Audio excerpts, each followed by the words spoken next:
Well, welcome to Knowledge in the Word. This is your host, Ron Perry. We are recording for our YouTube channel today, so hello, and we are reaching out to the local area in Riverside on KPRO.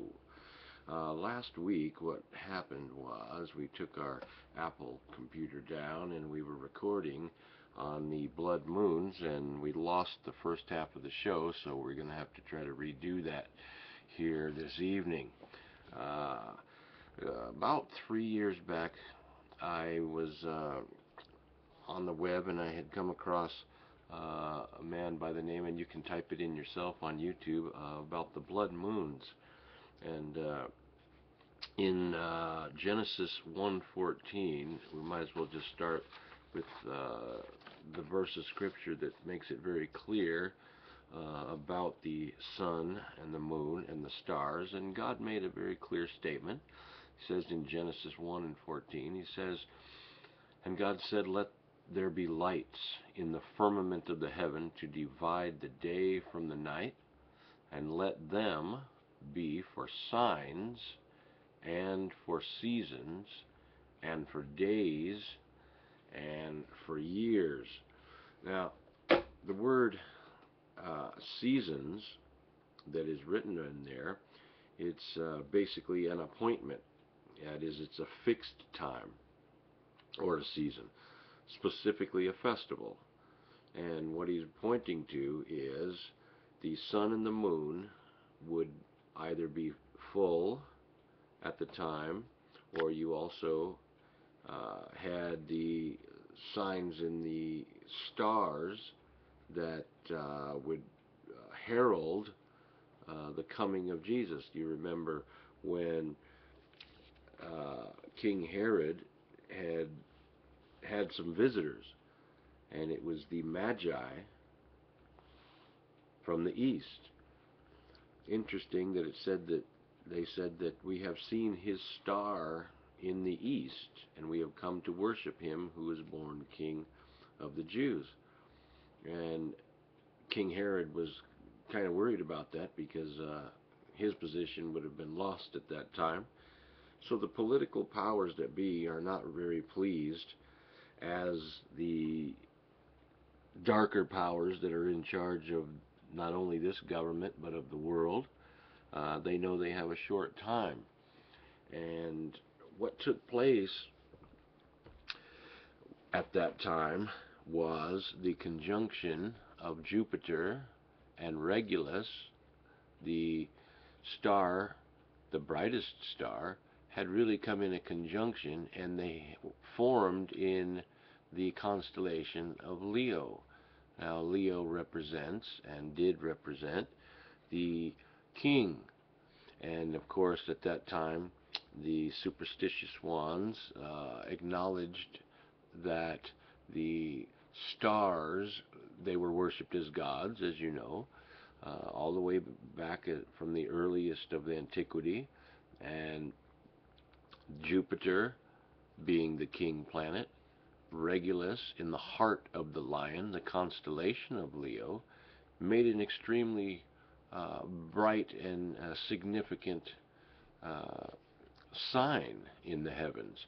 And it's very clear that in Genesis 1:14, as we just read, that he says that God put the stars and the sun and the moon for signs and for seasons, and the word seasons represents feasts. And so it is also interesting that it was during the time of the Feast of Trumpets that Jesus was born. I believe without a doubt you can find out the date, and I believe it was September, probably, let's count back from 11, 10, 9, 8, 7, 6, 5, 4, 3. I believe it was most likely September the 3rd, because 8 days later would be September 11th, and it was the first shedding of blood. Hence, the occult powers of the fraternal orders that run this planet have access to old antiquity writings such as the Book of Enoch and 140,000 volumes of that Hitler had found during his uh, terror upon the earth, and as he had found out in the Knights Templars uh, lodges and in the Freemason lodges, he gathered together within that short reign of time over 140,000 volumes. And these writings led him to believe and to try to create this Superman, the Uberman. And so he got into genetically manipulating and trying to create and transform man by genetically altering man, because he was also an antichrist. And the spirit, it says in First John that you have heard that antichrist shall come, but even now there are many antichrists. So I just wanted to cover some of the background of the times that we've been in, and these blood moons. And we know that it says in the book of Revelation, and it says it in Joel and Acts, about that that there will be signs in the sun and in the moon and in the stars. In Luke the 21st chapter and in the 25th verse, he says there will be signs in the sun and the moon and the stars. On the earth nations will be in anguish and perplexity at the roaring and tossing of the sea. And so we know without a doubt that this earth is in a real chaotic upheaval during this time of 2012, and it is the end of the age, but the word translated in the scriptures is world. So the end of the world, okay, but translated it is really the end of the age, and it had been ushered into in the 60s. And you remember the songs. If you're older than 35 to 40, you can remember that they were singing, and it was the fifth dimension. Interesting. And they said, this is the dawning of the age of Aquarius, or the water bearer. And of course, the water bearer in Aquarius, meaning the one pouring out life and giving waters that symbolize God's Spirit into the mouth of the fish. And during the time of Christ, we had been in the Pisces age. And that's why so much was spoken of when Jesus said, I shall make you fishers of men. And then the symbol of Jesus was a fish. Peter and his brother were fishermen. And of course, representing Pisces, of course, the fishes that were connected to the neck of the sea monster in the earliest depictions of Pisces. One points to the center of heaven, and the other followed the ecliptic, the path of the earth around the sun. So basically, thy kingdom come, thy will be done on earth as it is in heaven. And the secret fraternities also use this term, as above, so below. So there's forces that are at war with each other in the earth right now. You remember it said that there shall be war in heaven. Michael and Daniel makes this representation when he's talking about the watchers, and he was praying and fasting, and Daniel gave the interpretation of the dream to Nebuchadnezzar and said that thou, O king, art this head of gold, and after you there would be a breast. He saw an image, and after you would be the kingdom of silver, or the Medes and the Persians, because of the two arms, was all silver, and then the belly, the lower belly, and the top of the thighs were brass. This is representing the Greek kingdom, and then down to the legs and the toes were Rome.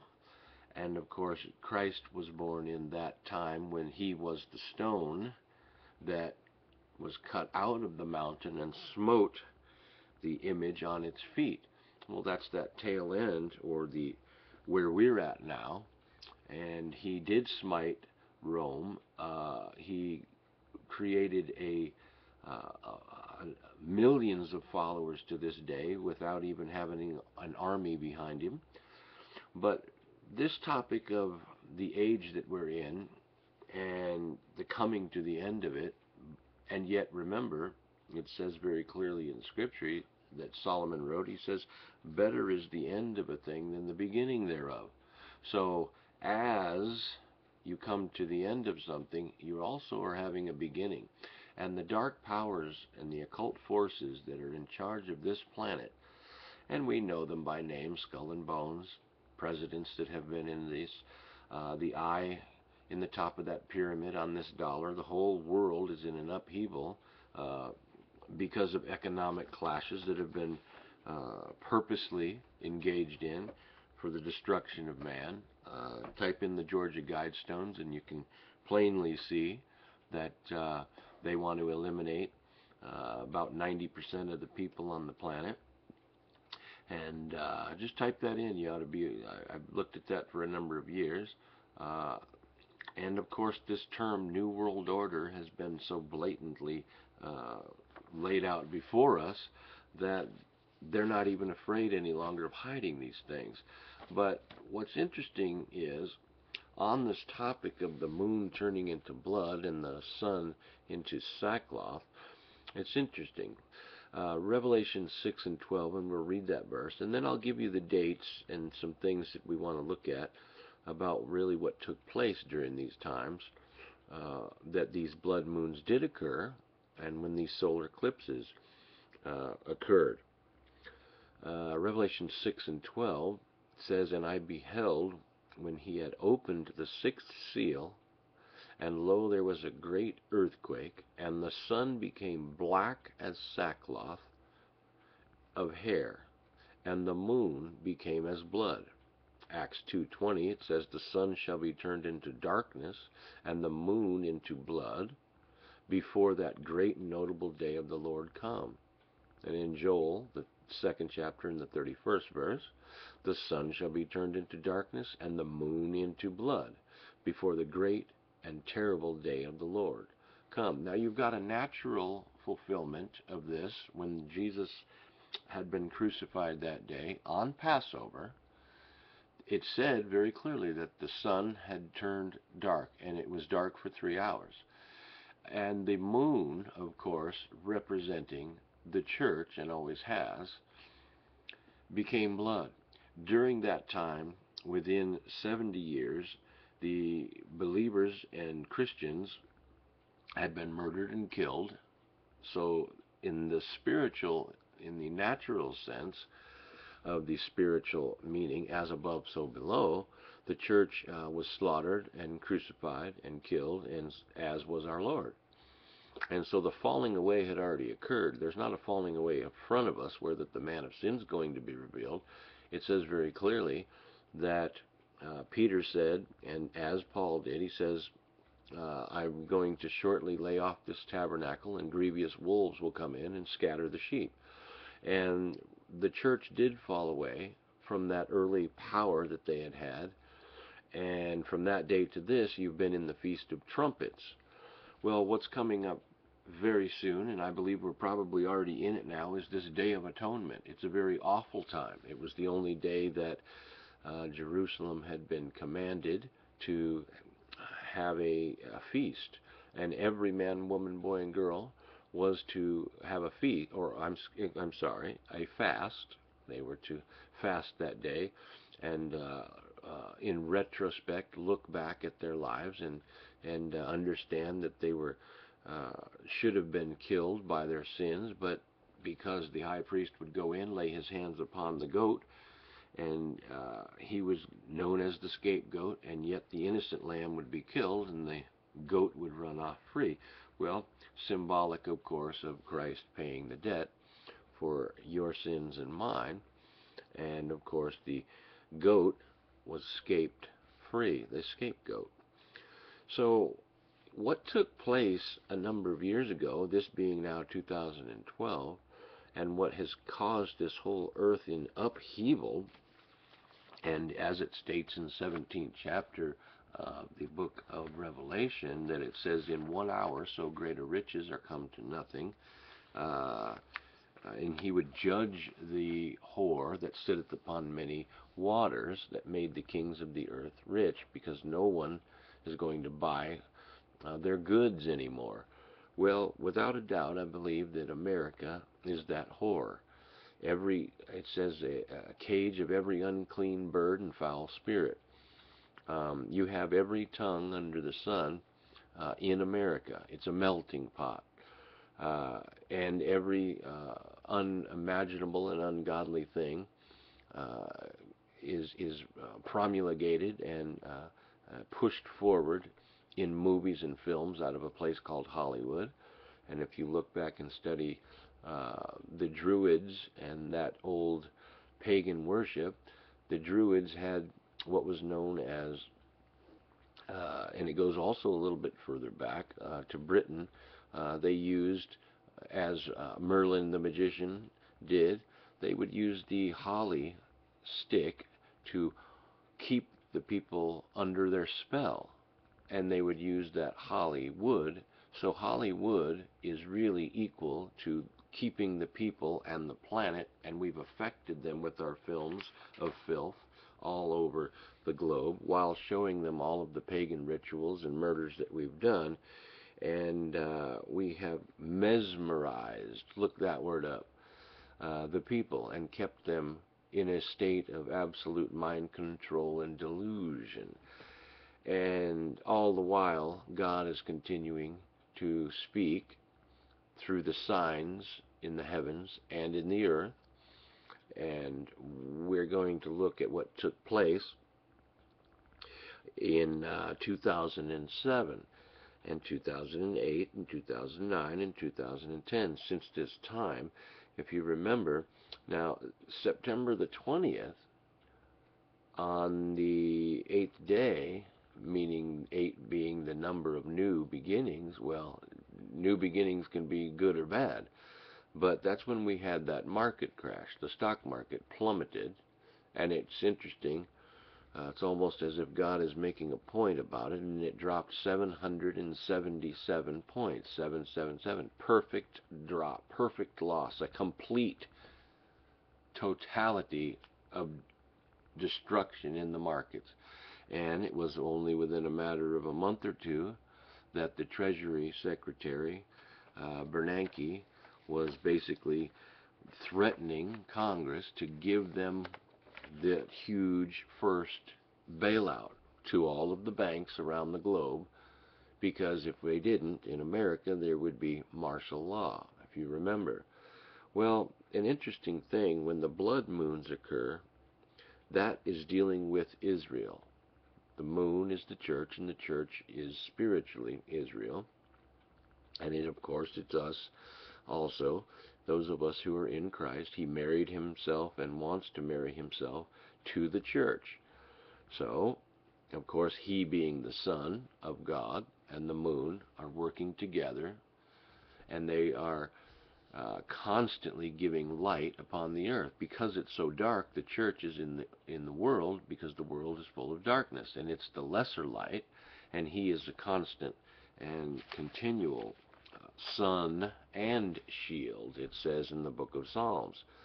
But what took place within a month, matter of fact, September the 20th, we had the crash in 2008. The market crash dropped 777 points, and then what you had was a solar eclipse. Now, the solar eclipse took place on August the 1st, 2008. So the very next month, you had the solar eclipse. Now, solar eclipses always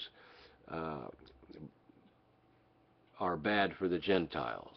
It just bodes bad for the Gentile world and the earth as a whole. And we had a solar eclipse the next year, 2009. And we had a solar eclipse in 2010. 3 years in a row, we had these solar eclipses. Well, we've seen what's taken place since that time. We had a president that took office in 2008, and we had that eclipse in July, and again in 2010. So we've had 3 solar eclipses in the last, 8, 9, 10, 11, 12, 4 years.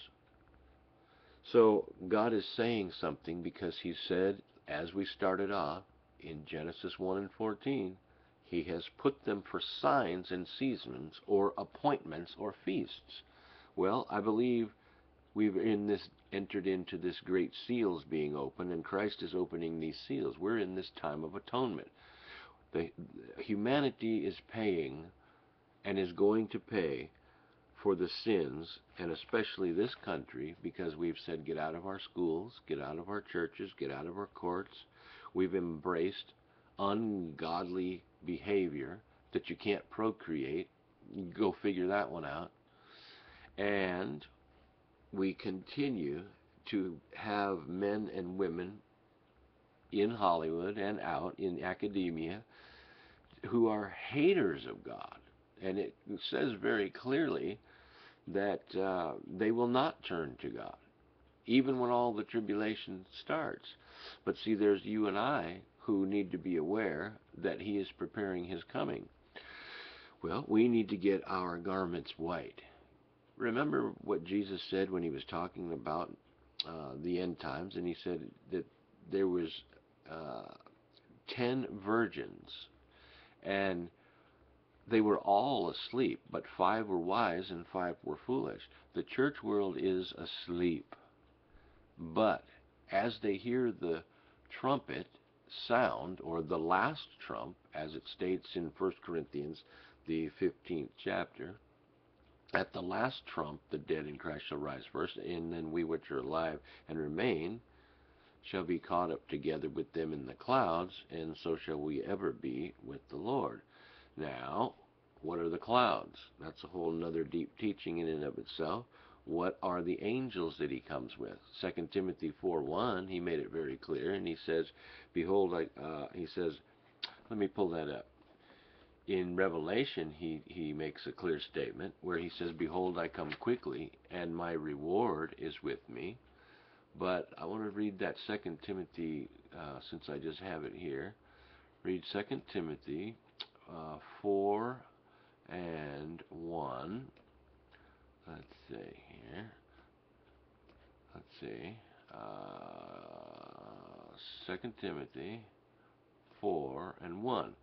He says, I charge thee therefore before God and the Lord Jesus Christ, who shall judge the quick, meaning the living, and the dead at his appearing and his kingdom. So God is, through Christ, is going to judge, and he's coming, we believe, very soon. And when we bring out these points very quickly here to you, we will see that he's signaling us. He's speaking to us. He wants us to be ready. He wants us to have the garments white. So, in 2014 and in 2015, what is known as a tetrad, meaning it's back-to-back, it's 4 blood moons back-to-back in the years, and they fall specifically on feast days. And this is very important. And it's, remember, these are signs or signals that God said that he's giving us. So in 2014 and in 2015, you have these blood moons occurring on Passover, meaning the very first of the 7 feasts, and you have it on Tabernacles, on the 7th feast. So he makes it in 14, you have it, front of the year and back of the year, falling right on the feast days. Then you go to the next year, 2015, the exact same thing occurs. Passover, blood moon, and Sukkoth, or Sukkoth, meaning tabernacles, you've got another blood moon. So back to back, you have these blood moons that are going to fall directly on tabernacles and the beginning of the year, Passover. Now, when is the last time that this occurred? Well, it occurred in 1967 and 68. Now, that's an interesting thing, because in 1966, you had Israel fight the 6-day war. So you had almost a 666 dealing with Jerusalem being recaptured. the Golan Heights was recaptured. And really, if you look back at it now, from that time to this, as Jesus stated in the last days and in the last times when they were asking, when shall these things occur? He said, "You shall hear of wars and rumors of wars." For the last 45 years and 50 years, we have had wars and rumors of wars constantly. It's constantly in the airwaves today in 2012. Again, wars and rumors of wars. And this one's going to be the third and final one, which is being fomented by the dark powers that have made league with Satan and his fallen angels. Now this ties into 1947, because in 1947, as David Flynn has done the work, look his work up, it's absolutely phenomenal, and other researchers have done some work on this about the Nephilim and the fallen angels, because this is very important, because why it's important, and the church has been afraid to deal with the signs in the heaven and the stars, and when you point out that the zodiac or the zoo dial is really preaching a gospel. But because that's been a taboo to the church, and they really didn't know what to do with that, and they wanted to call it astrology and all of this nonsense. You remember that Daniel, for over 65 years, had been in charge of the astrologers, the soothsayers, the stargazers. But see, he taught them the real signs of the heavens, and the heavens declare the glory of God, and the firmament showeth his handiwork. Day unto day uttereth speech, and night unto night showeth knowledge, and there is no language nor speech where their voice is not heard. Now that's scriptural in the book of Psalms. Daniel was well aware of this. God had given him favor to be the second man in power in Babylon, and he went all the way up to Cyrus the Persian and spanned a long time. So when you jump forward to the New Testament and you see the Magi coming from the east, these were that priest class that Daniel taught, and they taught their generations for them for those hundreds of years, and finally was looking for that sign in the heavens that would declare his birth. So signs are there for the church, but the church has left it alone and left it to the stargazers to manipulate and pervert what God originally gave to us.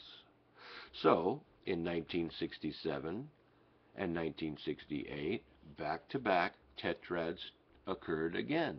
But what took place in 66 was Jerusalem.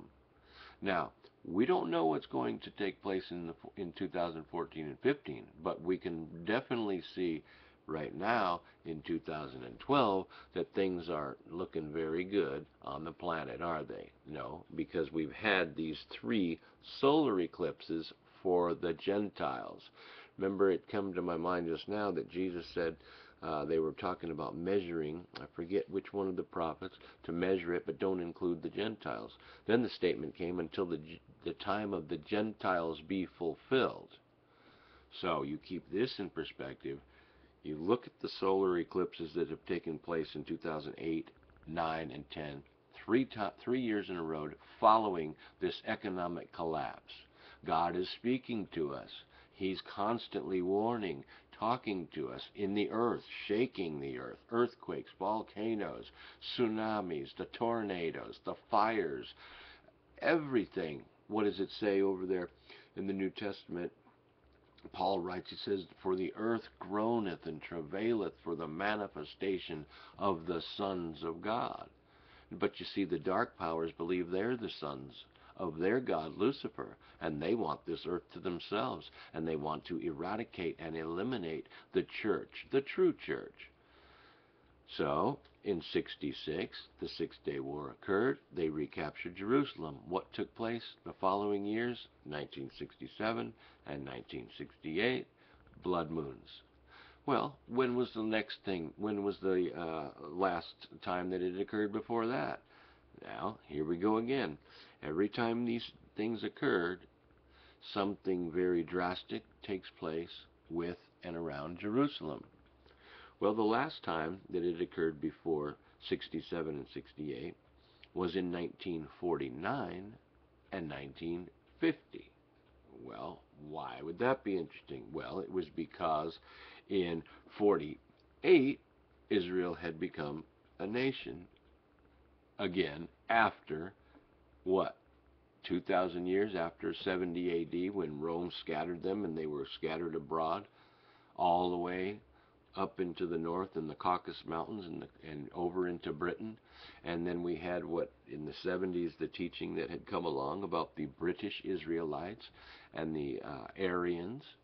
And so the tribe of Dan, of course, setting up Denmark. And so the heralds that we see and the symbols on the European nations are all straight back and tie back to the prophecy or herald that Jacob had laid his hands upon the 12 sons. And so the picture comes out very clear that the heralds, or the standard that they used when they came out of Israel, was generally Judah was standing on the east, and then you had Dan in the north, and then below them was Manasseh, and then I forget the last tribe, but each one of them represented the four cardinal points of the zodiac, or the zoodial, and Dan being the eagle in the north. And you remember it's making up in Ezekiel a cherub, or in Ezekiel and in book of Revelation, and it's bringing up the point that he said that he saw a wheel within a wheel, and that each one had the face of a man, an eagle, an ox, and a lion. Well, the four Gospels are exactly that.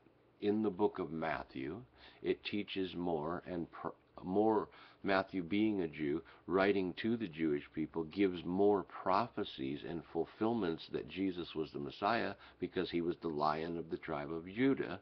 Hence, there's your lion. You go to the book of Mark. In the book of Mark, he is the suffering servant, or the ox, which was a servant. Again, this is representing Taurus, the bull, or the ox. And these pictures and heralds change over time. But what he was showing you was this is how Israel had been laid out and came out when they traveled in their bands. They would, all four corners, they would sit around as they traveled. Dan would be in the north, which was representing the eagle. And this, of course, we see in the heavens. And then, of course, in Manasseh, Manasseh or Reuben, I'll have to get that part clear and then bring that part back to you. But the signs are in the heavens. They're screaming out to us, and just, can't you understand what's happening, so to speak? As we said earlier, the heavens declare the glory of God, and the firmament showeth his handiwork. Day unto day uttereth speech, night unto night showeth knowledge, and there is no language nor voice, there is no speech nor language where their voice is not heard. What does that mean? Well, and their line has gone out through all the earth. That as we travel through the ecliptic on that line, we're going through each one of these constellations, and now we're entering into the age of Aquarius, which is the water bearer. So in 1949 and 50, we had the blood moons after Israel became a nation again. Well, it's interesting that now that's the three times that it's going to occur. It took place in 49 and 50 after Israel became a nation. It took place in 67 and 68 after they captured Jerusalem, and it's going to take place in 14 and 15. We don't know what that's going to bring, but it's going to happen again. What's going to happen in 2013? Things happen the year before, and then the blood moons follow. Could it be what many are interpreting as the Great Tribulation? I believe the Great Tribulation has already occurred, and it took place for 7 years after Titus leveled Rome. For 7 years, and it was 7 years after that he confirmed the covenant. When you read in Daniel, when people try to say that the Antichrist shall confirm the covenant and take away the sacrifice, you're flipping that whole picture around, because for 7 years the covenant had been confirmed, and the daily sacrifice was taken away by God, because he was the sacrifice, Jesus. And with the stoning of Stephen 7 years later, look what took place with the Jewish people after that, because Jesus said, "This generation shall not pass till all these things be fulfilled." What generation? The generation he was speaking to. They had had a moon turn to blood. They had had the sun turn to sackcloth for 3 hours that day, from 6 to 9, for 3 hours again. So, when was the last time this century that it took place? Well, you didn't have any blood moons take place or solar eclipses in that century, other than looking back. It didn't take place in the 1900s. It didn't take place in the 1800s. It didn't have any blood moons in the 1700s or the 1600s. So for over 457 years, you haven't had any of these tetrads, or back-to-back years where these blood moons occurred. But it did take place in 1493 and 1494. Well, what took place with the Jewish people at that time? Well, in 1492 is when the King of Spain, along with, of course, Rome, booted out all of the Jews, and they had to flee Spain. And this is when we supposedly had 1492, Columbus sailed the ocean blue. Well, then you had what was known as what? The New World. And he, being a agent of the Queen, or Catholicism, was sent here to start out this new world. And what's intriguing was that it's already been proven that the Knights Templars had already been here in America. They've found their carvings, so they were here long before Christopher Columbus, and this country had been planned for many centuries to be the new Atlantis, as Chris Pinto has done the work, and other filmmakers.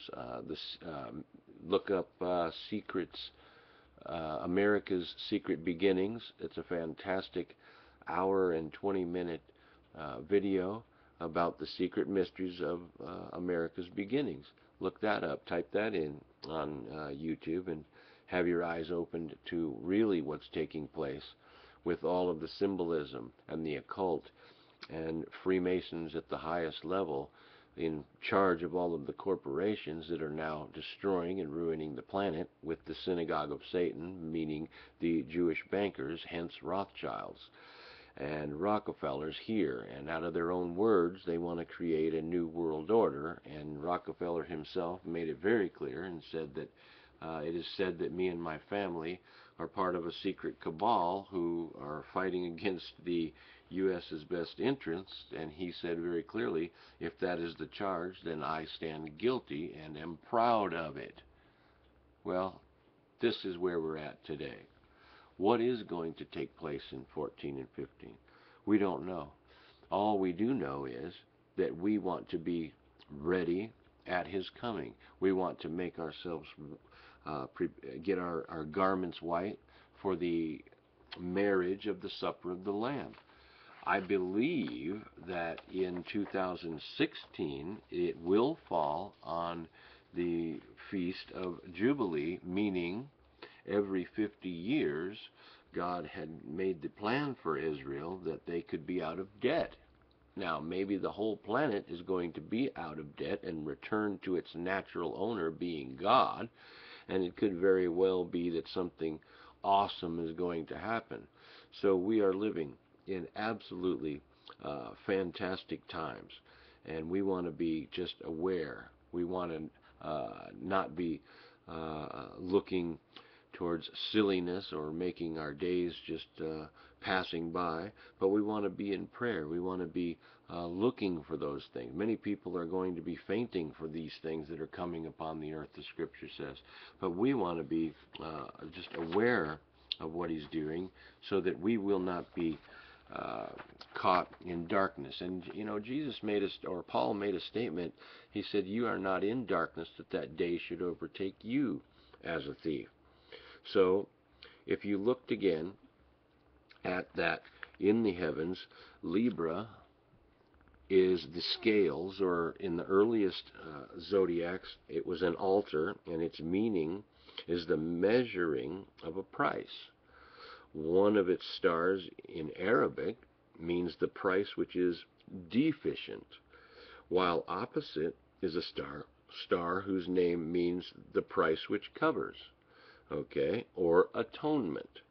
Libra symbolizes the price of the conflict, the deficient works of man compared to the perfect and finished sacrifice of Jesus, which was accomplished on the cross.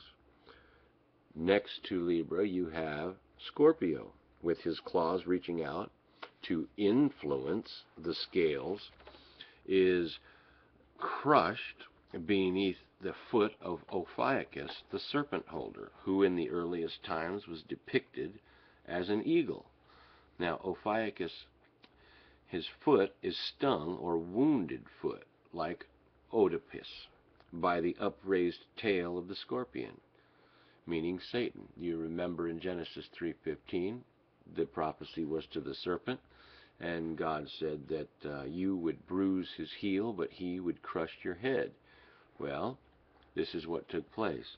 He did crush Satan's head. He conquered death, hell, and the grave, and is now set down at the right hand of the Majesty on high, making intercession for us, that we also might be overcomers and get our garments clean, so that he comes and marries himself to us.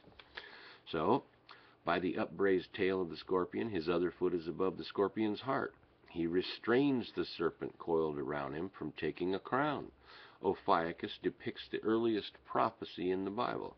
I will put enmity between the serpent and the offspring of the woman, and it will strike at his heel, and he will crush the serpent's head.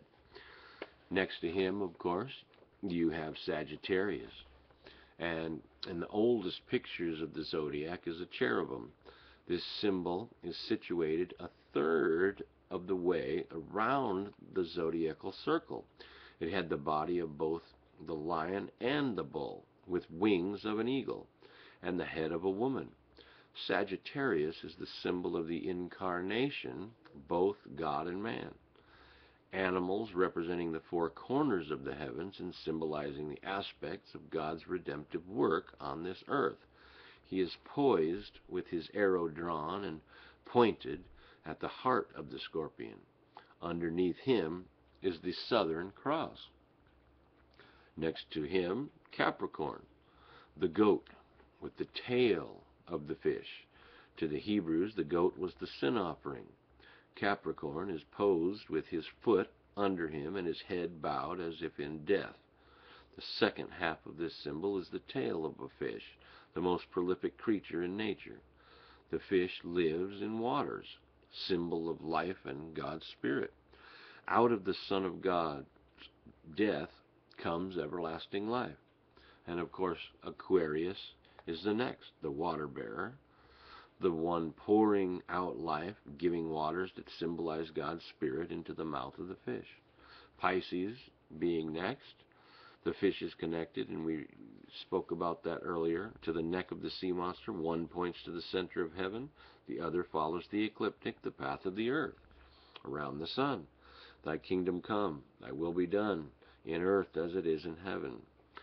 Of course, Aries was the lamb prepared from the foundation of the world, the unblemished sacrifice for mankind, with his foot poised to strike off the tether, attaching the fish to the neck of the sea monster. Of course, Jesus Christ, came to set the captives free.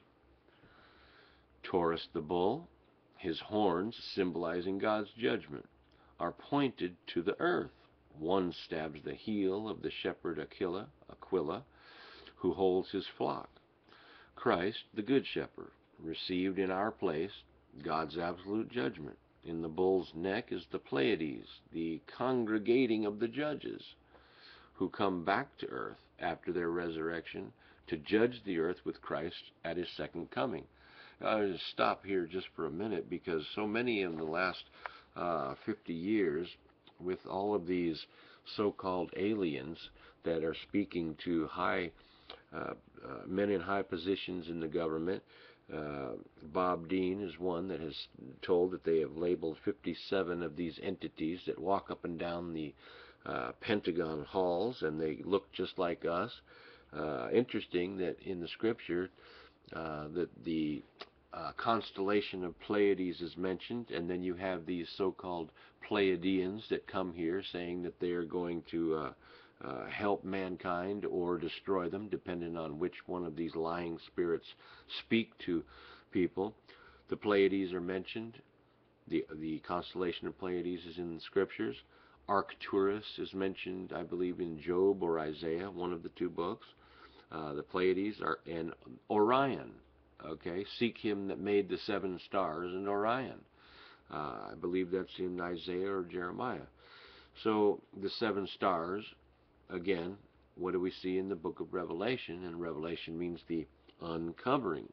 So the revelation of God is in the earth today. Revelation of Christ is in the earth today. He is revealing himself through signs and seasons. He's revealing himself in the manifested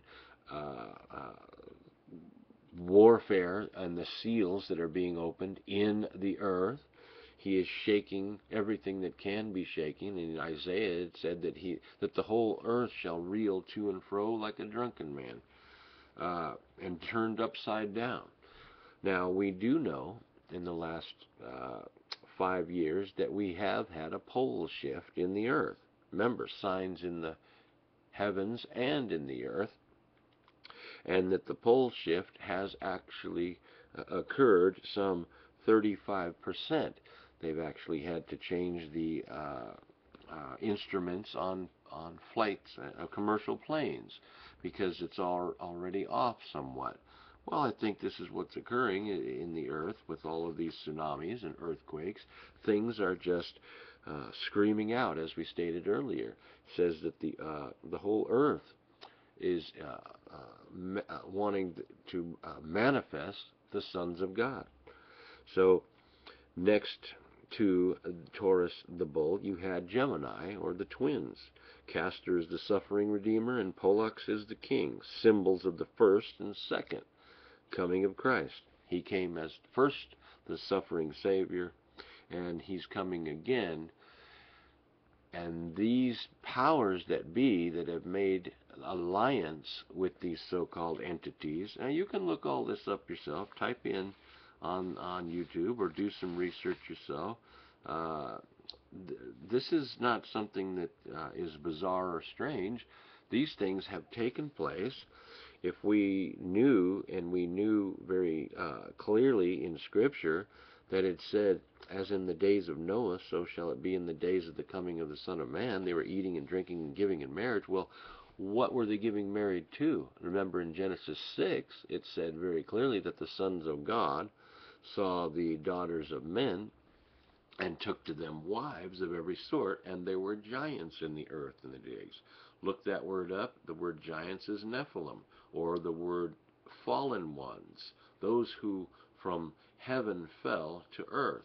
And they fell, as it states in the book of Enoch, on Mount Hermon, which is on the 33rd parallel again, latitude, and it is 33rd longitude. And notice, interestingly, that it is 2012 nautical miles from the equator. So, back again to the teachings of the Fraternal Brotherhood, trying to square the circle, or circle the square. That's the two instruments they use, is a square and compass. and trying to figure out, as Isaac Newton did, that there was some kind of measurement tied into the temple. So, interesting that 1,948 years from the temple's destruction in 70 AD brings you to 2018, or how many years? 1948. So the temple had been destroyed in 70 AD. Count 1,948 or 1948 takes you to 2018. Something may be up there. Something just might be taking place with measurements and time. And Isaac Newton had done more research and more study, and the books had been written uh, on his Bible code. He knew that there was a code in the Bible, and he was working on that. He also did more research and had more writings about the Temple of Solomon, and knew, as David Flynn has done the fantastic work with the temple at the center of time. And you ought to look at that book, and if you want to really have your intellect stirred by the Spirit of God, I believe without a doubt that you can see some things in there that just might open your eyes to the hour and the time that we're in. And again, as we stated, the occult forces that are in charge of the governments of this world know and have made alliance with these entities. And that's why, and why I say that is to say this: something is going to take place when it says very clearly that they go to, in the book of Revelation, that the kings of the earth go to make war with him in the heavens. Now, why would they go to make war and with Christ? Because these lying spirits, these fallen ones again, as it states in Revelation very clearly, he says, "Woe unto the inhabitants of the earth, for Satan, that great dragon, and his angels is cast down into the earth." Well, what is that? In 1947 and 48, we had the start of this thing that took place in Roswell, New Mexico, where these bodies or aliens had been thrown down to the earth, and it took place in 1941. And in the 40s, you had that whole Hitler thing opening up and wanting to get into stargates, and the facts were there. He was trying to find the Ark of the Covenant, and they show you these things through the Kabbalah filmmakers. And when Steven Spielberg made Raiders of the Lost Ark, they actually had that right in there about him trying to gain access to the Ark of the Covenant. But obviously wasn't going to be. He was trying to find the spear of destiny, and this was the spear that pierced the side of Jesus. So the occult, and all the occult means, is hidden knowledge. There are things that have been hidden from the people and your history, and all it means is hidden knowledge. Now, it's been turned into the dark forces because people are wanting to use it for power, and that is exactly what these powers and these men have done. And don't think this is strange. If you can't understand that it makes very clearly that if Jesus had been tempted and Satan said, "If you will fall down and worship me," and he showed him all the glory of this earth and of this heaven, he said, "If you fall down and worship me, I will give you all this glory." Now, you just answer me one question. If you think any of this topic that I've covered is strange, bizarre, or unscriptural, well, you don't know the scriptures, and you don't know the Bible, and you need to be aware, or else you are going to be deceived when these things start showing themselves and saying that they're Christ. And that's the plan with these lying spirits. And that's exactly what they are. They are not from other planets, and they're not aliens. They are fallen angels sent here and cast out of heaven to deceive man, because the hour is short. And that's why Jesus said very clearly that except those days be shortened, that there would be no flesh saved. So I'd like you to look into these things and go to www.knowledgeintheword.com. Go to the bottom of the page and click here, and you can see my ugly mug. And hopefully we can hear from you. And they'll give you the phone number at the end of this radio broadcast. So thank you for being with us, and we will be with you again next week or tomorrow or sometime soon. Bye-bye.